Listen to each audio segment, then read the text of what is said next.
Hey YouTube, Kano here. How are you today? I learned recently that the old Japanese Holbein website is going to be shut down at some point this year, and so I was looking around their archives to see if there was anything interesting that was gonna disappear into the thin air at some point this year.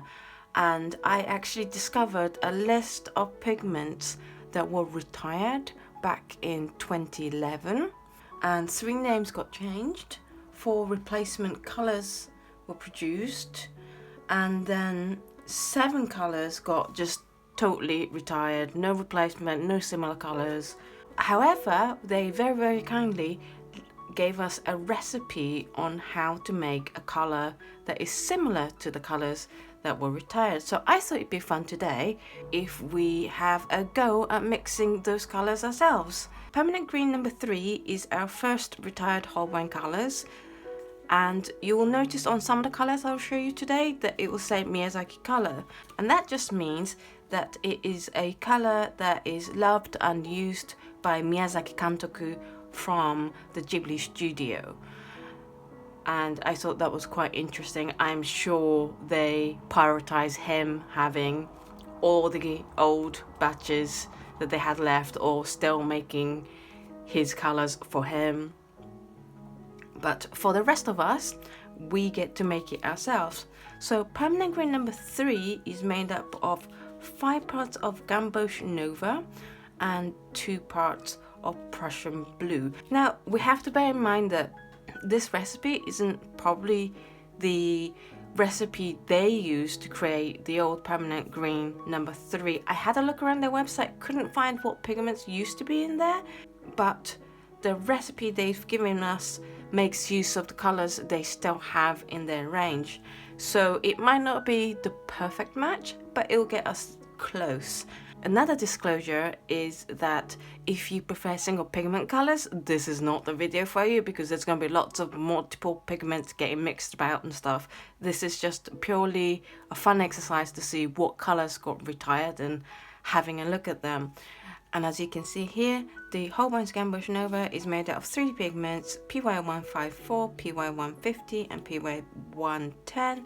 And Prussian Blue is made out of PB27. So it'll be interesting to see what kind of color that ends up. Now I am going to eyeball this. I'm not gonna like very diligently measure. I'm basically measuring it by kind of like a similar size dots on this palette.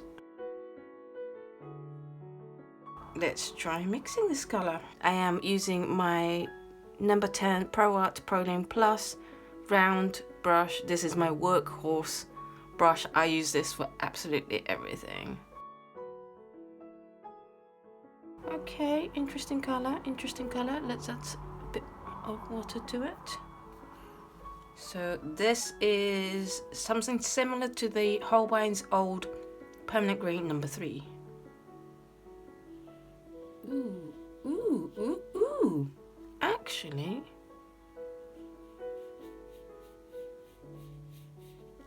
you know what? I kind of like this color. It's like a nice, I'd say sap green. I mean, it's got 4 pigments, so it'd be really difficult to use on a palette. But let's just do a bit more water. We will have to see until it dries, but not being so keen on what they had as a Permanent Green number 1 and 2 still in their range. I would have preferred the Permanent Green number 3. Now the thing is, it looks really familiar to sap green, so I am going to just color swatch that out for you as well and see what color and see how similar it is, because it could have been that the 2 colors were too similar. So this is sap green. Yeah, it's kind of very similar. It's not the same, I still would have preferred this color to the sap green or any of these colors. That's really interesting. I wonder how close it is to the original Daniel Smith sap green with the original Quin Aquadome Gold pigment. Still not suggesting this is a good color to have on your palette because it's full pigments and it'll be a nightmare if you want to mix them, but I will put how they look dried afterwards on the video. But I'm not hating this color, and I'm surprised that they retired this, and presuming that it had fewer pigments in the original version. This is just like the closest we can get to now. Very interesting. This exercise just got a lot more interesting than I thought it was gonna get. So let's try the next color. The next color we have to try from the retired Holbein colors is the Compost Green number 2. They still have the Compost Green number 1 in their range, and this is clearly based from that color. So let's give it a go. It is 3 parts Compost Green, which is PY3, PG7, PW6, which is, I think, is titanium white, and Viridian Hue, which is PG7, which, correct me if I'm wrong, about phthalo green? See, I'm getting there with the pigment code. Slowly. Because I'm eyeballing it, what I'm gonna do is I'm gonna start mixing the colors and stop when it looks nice for us, because sometimes the recipe can be off, my measurements can be completely off, and we'd rather have a nicer color to try than ugly colors, right? I personally don't like Compost Green at all, normally out of the tube, so it'd be interesting to see. Well, I already like it better than the Compost Green number 1. It's like this nice aqua tealy color. Let's see how it looks on the page. Yeah, no, I prefer that color over this color any day. I mean, again, it's 4 pigments, not ideal, but as far as just colors go, this is way better. I mean, I probably still wouldn't use it because I'm not the biggest fan of really heavily opaque colors. In fact, like any non-translucent, perfectly translucent colors. However, if I had to pick between Compost Green 1 and 2, I'd definitely pick this. What do you think? We'll see how it looks once it dries. The next color on our retired Holbein colors is the Compost Green number 3. Now, surprisingly, because it's not based on the Compost Green color, but of course, again, this is a recipe to get close to the original color from the colors they still have in their range. So I can see, yeah, why that would be this way. Now, it's 4 parts sap green, which is made out of POY 150, PG7 and PR122, and then yellow ochre, which is 1 part and is made of PY42. Again, we're going to end up with 4 pigment mixes, but we'll see. So far, you know, it's not been ugly colors for sure, so we'll see. I quite like sap green, so it's not looking pretty at the moment. It look no, I won't say what it looks. I know what it looks like. You know, like mineral facial masks, or henna mixes. You know, for henna tattoos and henna hair dyeing and stuff. Looks like that so far, and I can. This is the first color I'm like, yeah, I can see why you retired that one. I'm not enjoying swatching this at all. I don't know, actually. The undertone is quite nice. Like, as you lighten them, let's lighten them really far. like from about here this way is nicer than here that way. But it's still not the nicest of colors, and totally see why Holbein retired this one. We'll see how it dries. Next color on our list is the Cobalt Green Yellow shade, and it is another Miyazaki color. However, I'm not quite sure how this is going to turn out because it's two very strong colors, quite transparent colors, and it's a cobalt green yet imitation. And cobalt green, I put one here for you, is quite an opaque color, so I'm intrigued to see how it compares to the cobalt green. Cobalt green yellow shade you can make by using permanent green number 2, 3 parts of that, which is made out of PY74, PY53 and PG7, plus 1 part of Viridian hue, which is again PG7. I mean, permanent green number 2 has some opacity, so could work. We shall see. And I'm not liking what's happening on the palette so far. I think this is going to be another color that I can see why they retired. You saw a lot of this kind of color in Japan back in the 90s. This very, very green color, and it was in fashion, but it pretty much no longer is. So that's probably why they retired it.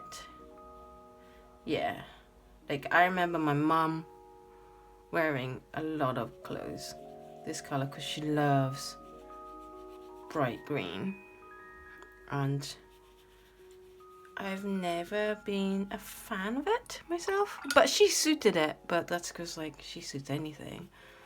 She's one of those ladies that never ages and can carry fashion styles off that I could never dream of carrying off. She's a classy lady, my mother. So I mean, you have to be able to carry this color off. Yeah, I'm gonna call this my mum green because that's what it reminds me of. There was a lot of this green around in Japan back in the 90s, but not anymore. So I can totally see why they retired this. We shall see how it dries. Next up is a Mars Yellow, and for once it's going to be a relatively simple mix. We are actually going to end up with a 2 pigment mix because it's actually single pigment colors.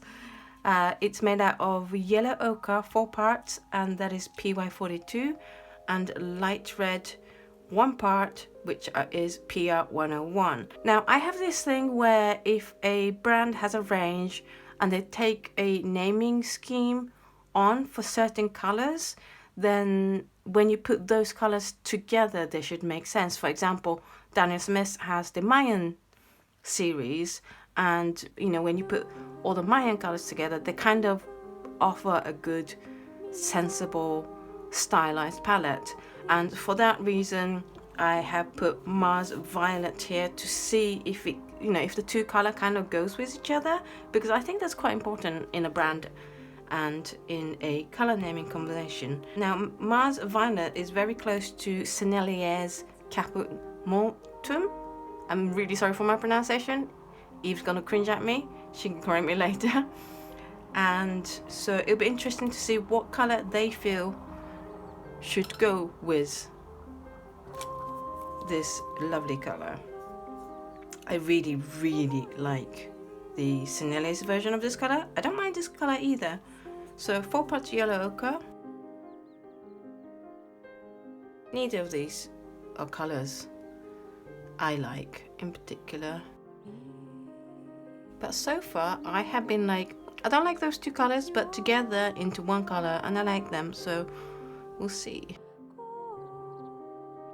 The color that kind of comes to my head is Aussie Red Gold. I'm not saying it's as pretty as Daniel Smith's Aussie Red Gold, but it's that kind of earthy, ochre, colory thing with a strong red undertone is what I would describe this color as. as I was saying earlier, if you have a naming group in your colors, they kind of should go together. Not sure if this one does. It's hard to tell when it's just two colors. If they had like a Mars something else, then it'd be like, oh yeah, that kind of goes. But at the moment, I wouldn't particularly say it goes together as a thing. But we'll see how it looks after it dries. Next retired color is blue gray, and that is made out of cobalt blue hue, 4 parts of that color, which is made up of PB29 and PB15, and 6 parts of Chinese white. So it's gonna be like a light bluish color, and that is PW6. Another interesting thing that, you know, us Japanese, we like to make everything efficient as small as possible, and they didn't make this 2 parts cobalt blue hue and 3 parts Chinese white, and I'm wondering why that is. Obviously today I am gonna follow their recipe. By the way, I never realized how pretty a color this was until today. It's like what I was brought up to call sky blue so far. Now, I wouldn't say that these two go with this color, so either Holbein doesn't have the same feeling about naming convention as I do, or, you know, that was the reason why they retired it. I mean, it's okay.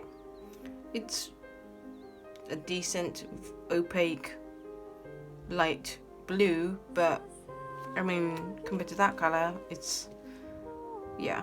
I think I would struggle to know what to do with this color in particular, but we'll see how it looks once it dries. Our final color today is a violet gray, which is again a Miyazaki color, and it's made out of brilliant pink, which I never understand the naming convention of, because they have so many brilliant pinks in their range, and they call the least brilliant pink brilliant pink.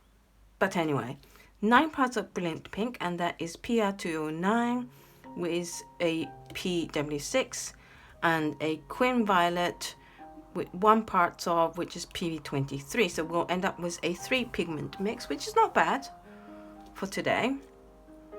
Now, I have no idea how this color is going to look, so I haven't picked a color to compare with, but once we have a color, I'll pick some colors for you. Now, so I think this is the paint color I hate the most in Holbein's range. On the other hand, Queen Violet, as you can see, is a workhorse in my palette. It landed in my palette and it has never left, basically. So let's hope that my dear Queen Violet can do some magic for the brilliant pink. We have been surprised so far with other colors. Oh well, this is a much nicer color than the brilliant pink. And then again, anything is a nicer color than the brilliant pink. The more I mix this color, the nicer it gets.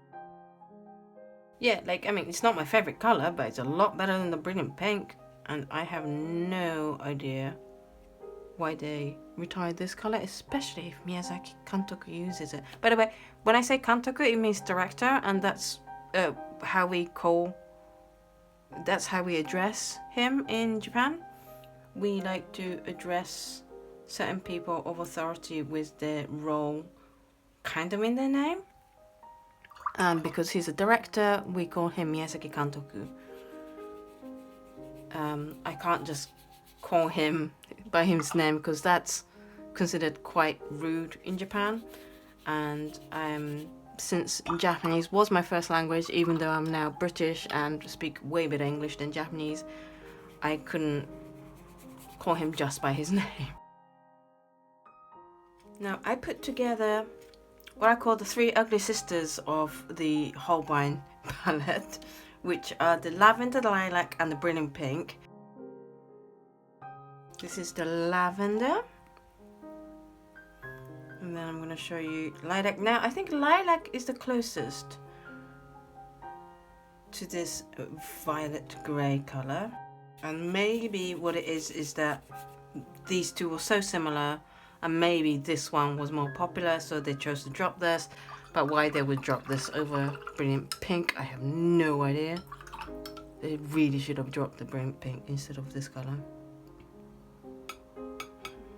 I told you I didn't like Brilliant Pink. It's like, it's an awful colour, plus it's like named so weird.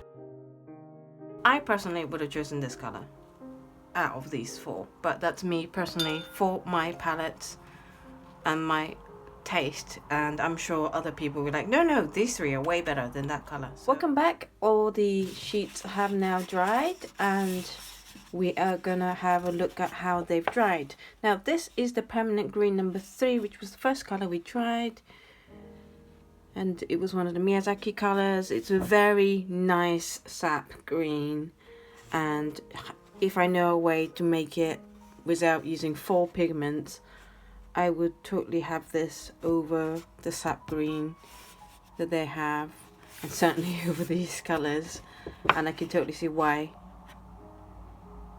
Miyazaki would want this on his palette.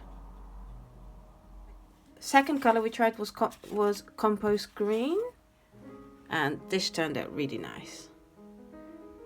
And I had a look to see if it was like their Cobalt Turquoise light. It's nothing like it. That's definitely blue, whereas this is more a greeny colour. So I kind of wish they hadn't got rid of this colour, because this is nice. And then the third colour was a Compost Green, which the mass tone as it is, I would say should be called more like Compost Green, because it's not a nice green. However, once you dilute it a lot, it's a lot nicer colour. I'm not sure if that colour, however, goes with the other Compost Green colours. So I'm a little bit confused by their naming, but if you're into that colour, why not? Yeah. And then we had Cobalt Green Yellow shade, which I named Mom Green, because my mother loved this colour. Although I still wouldn't call this Cobalt Green, because like to me cobalt colours are soft and pastel-y like this. It's just a really strong green. And I can understand why Miyazaki Kantoku would have it, because again, it's a very typical colour that you see a lot in Japan, particularly in the 90s. Then we tried the Mars Yellow, and I did do a little sample of the Daniel Smith Aussie Gold for you next to it. And so the Mars Yellow is like a muddier cousin of the Aussie Red Gold, I'd say. It's definitely opaque, and I will take back on these two not matching at all though. I can see if they had another Mars something colour, it would make a quite nice earthy palette. So that's the Mars Yellow. Then we had the Blue Grey,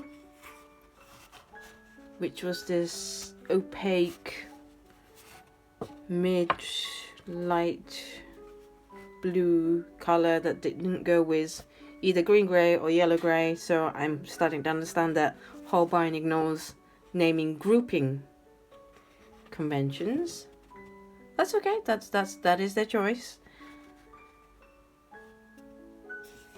And then finally we had the beautiful violet grey. Well, beautiful in comparison to what the colour came from. And yeah, I like this. I can totally see why Miyazaki Kantoku would have this on his palette. Definitely reminds me of a lot of flowers I've seen in Japan.